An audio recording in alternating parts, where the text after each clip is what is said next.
Hi అండి. ఈరోజైతే ఒక విషయం అయితే నాకు తెలిసిన విషయం అయితే చెప్దాం అనుకుంటున్నాను. ఎవరికైనా తెలిస్తే కామెంట్ చేయండి.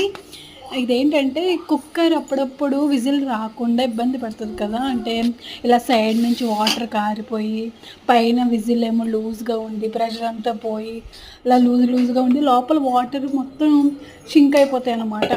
ఏ ఏమి వాటర్ లేకుండా మొత్తం కారిపోతూ ఉంటది విజిల్ రాకుండా. అలాంటప్పుడు ఏం చేయాలంటే మూత తీసేసి లోపల టైర్ ఉంటది కదా బ్లాక్ కలర్‌ది. దాన్ని మనం ఒక 5 మినిట్స్ వాష్ చేసుకోవాలన్నమాట.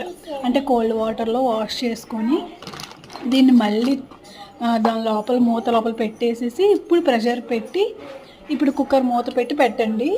ఖచ్చితంగా విజిల్ అయితే ఖచ్చితంగా వస్తది. ఇది నేను చాలా సార్లు చేశాను. ఇప్పుడు చూడండి నేను ఇప్పుడు దీన్ని వాష్ చేసి పెట్టాను కదా! చూడండి వెంటనే విజిల్ వస్తదనమాట. మీకు ఎవరికైనా తెలిస్తే కామెంట్ చేయండి. అలాగే సబ్స్క్రైబ్ చేయడం మాత్రం మర్చిపోకండి. Thank you. బాయ్.